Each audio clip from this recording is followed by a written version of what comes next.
Guys, welcome back to my YouTube channel the SAP study. हम पढ़ रहे थे राजस्थान में लोक नृत्यों के बारे में, जिसमें हम भील जनजाति द्वारा किए जाने वाले नृत्यों के बारे में पढ़ रहे थे। उसके अंदर हमने कुछ नृत्यों के बारे में, 2-3 नृत्यों के बारे में पढ़ भी लिया था। कौन कौन से नृत्य पढ़े थे? हमने एक हाथी मना नृत्य के बारे में पढ़ा था, गैर नृत्य के बारे में पढ़ा था और एक नेजा नृत्य के बारे में पढ़ा था। आज हम उसी टॉपिक को आगे बढ़ाते हैं और चर्चा करते हैं भीलों द्वारा किए जाने वाले और नृत्यों के बारे में, जिसमें अगला नृत्य आता है गवरी नृत्य। तो चलिए पढ़ते हैं गवरी नृत्य के बारे में।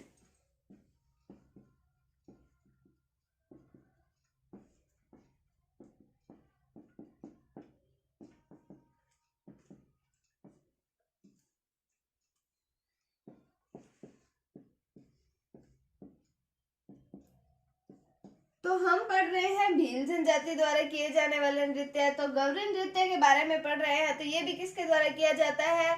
भीलों के द्वारा किया जाता है। ये नृत्य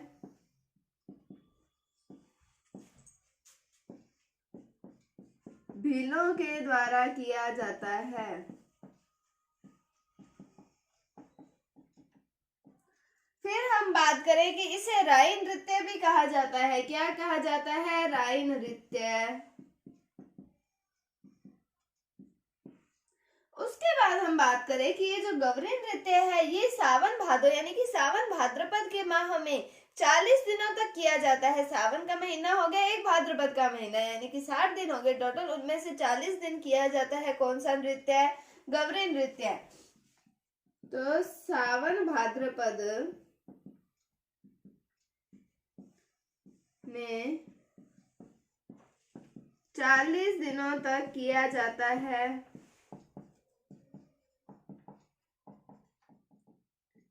फिर हम बात करें कि गौरी यानी कि शिव और गौरी, इनके नाम से मिलकर बना है क्या?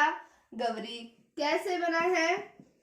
गौरी की शिव और गौरी, इनको मिला के बना गौरी।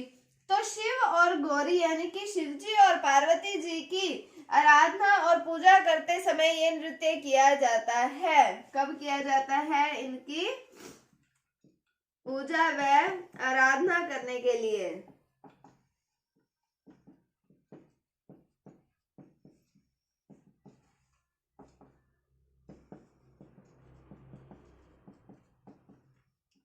उसके बाद में अगर हम बात करें इस नृत्य में प्रयुक्त होने वाले वाद्य यंत्रों की, तो इसके अंदर एक तो थाली वाद्य यंत्र प्रयुक्त होता है और एक मांदल वाद्य यंत्र प्रयुक्त होता है। कौन सा? थाली और मांदल। तो ये था गवरी नृत्य के बारे में। क्या था? भीलों के द्वारा किया जाता है। क्या कहा जाता है? इस नृत्य को राई नृत्य कहा जाता है और सावन भादो में 40 दिन तक ये नृत्य जो है वो किया जाता है। फिर हमने बात की कि गवरी जो है वो कैसे बना? शिव और गौरी के नाम से ये बना गवरी। उसके बाद हम बात करें कि इनकी पूजा करने के लिए और आराधना करने के लिए ये नृत्य किया जाता है। कौन सा नृत्य पढ़ रहे हैं हम? गवरी नृत्य। और इसमें वाद्य यंत्रों की बात की हमने, थाली और मांदल वाद्य यंत्र का प्रयोग किया जाता है। किनके, कौन सी जनजाति के नृत्य हैं? ये भील जनजाति के नृत्य है। मैं आपको ये बार बार रिवाइज इसलिए करवाती हूँ ताकि आप जनजातियों में कंफ्यूज ना हो कि कौन सी जनजाति का नृत्य कौन सा है। आगे हम गरासियों के भी नृत्य पढ़ेंगे तो आप कहीं कंफ्यूज ना हो जाओ, इसलिए मैं बारी बारी आपको रिपीट करवाती हूँ कि हम जो भी नृत्य पढ़ रहे हैं वो कौन सी जनजाति का है। तो अब हम अगले नृत्य की ओर चलते हैं और पढ़ते हैं युद्ध नृत्य के बारे में।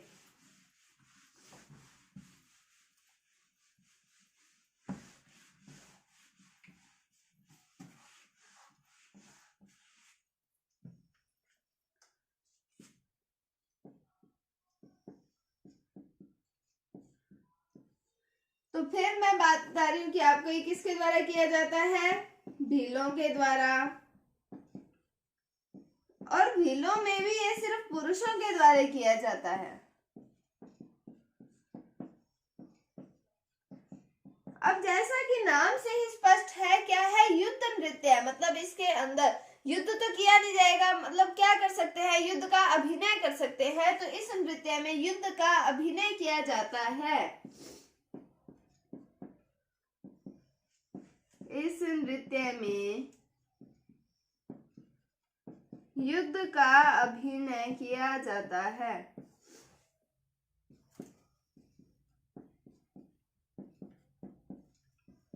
कौन से नृत्य के बारे में पढ़ा हमने?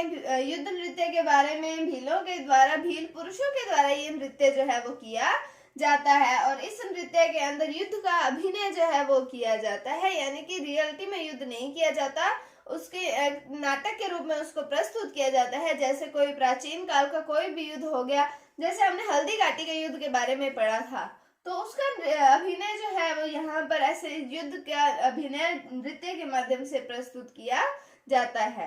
तो अब हम अगले नृत्य की बात करते हैं और कौन सा नृत्य आता है अब आगे? द्विचक्री नृत्य।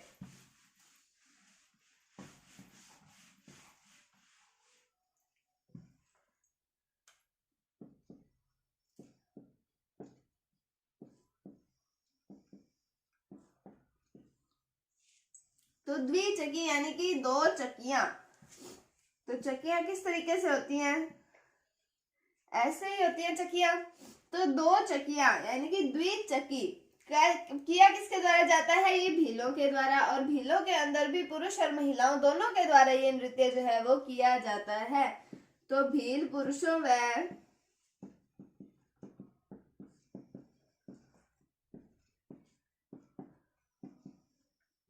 महिलाओं के द्वारा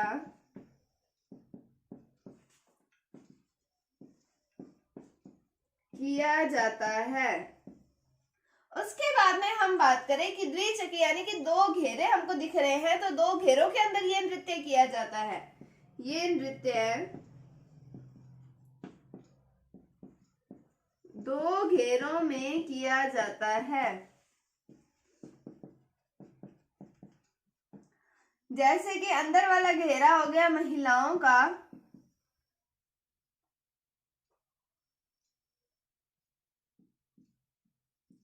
और बाहर वाला घेरा हो गया पुरुषों का। तो जो अंदर घेरे में जो कर रही है नृत्य वो हो गई महिलाएं, और बाहर पुरुषों वाले घेरे में पुरुष नृत्य करते हैं। तो ये था द्विचक्री नृत्य। भील पुरुषों और महिलाओं के द्वारा ये नृत्य किया जाता है और ये दो घेरों के अंदर ये नृत्य जो है वो किया जाता है। एक घेरे के अंदर पुरुष नृत्य करते हैं और दूसरे घेरे के अंदर महिलाएं नृत्य करती हैं। अब हम भीलों के द्वारा किए जाने वाले लास्ट नृत्य के बारे में पढ़ते हैं और जिसका नाम आता है घूमरा नृत्य।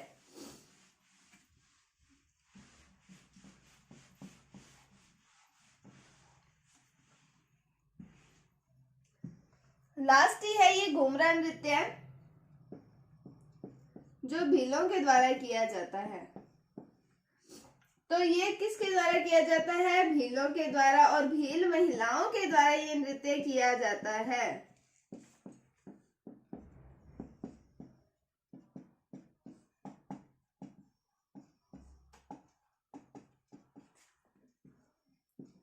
अब इसमें क्या होता है कि महिलाएं जो है वो अर्धवृत्त बनाकर नृत्य करती हैं। जैसे अब यहाँ महिलाएं खड़ी हो जाती हैं और इस प्रकार अर्धवृत्त के अंदर ये नृत्य जो है वो किया जाता है। जैसे अब अर्धवृत्त बनाकर महिलाएं खड़ी हो जाएंगी और फिर उनके द्वारा नृत्य किया जाएगा जिसे कहा जाता है घूमरा नृत्य। तो कैसे किया जाता है? अर्धवृत्त बनाकर ये नृत्य किया जाता है।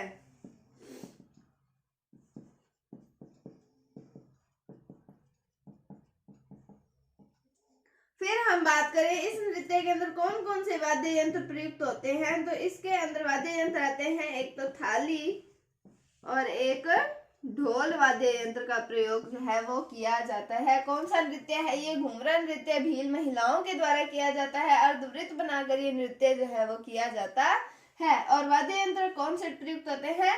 थाली और ढोल वाद्य यंत्र प्रयुक्त होते हैं। तो आज हमने पढ़ा कौन से गवरी नृत्य के बारे में, युद्ध नृत्य, द्विचक्री और घूमरा नृत्य के बारे में पढ़ा था। यहाँ पर हमारे भील जनजाति द्वारा किए जाने वाले नृत्य समाप्त होते हैं। उम्मीद है आपको आज का टॉपिक समझ आया होगा, और कल मैं वीडियो नहीं डाल पाई थी इसलिए मैं आपसे माफी चाहती हूँ।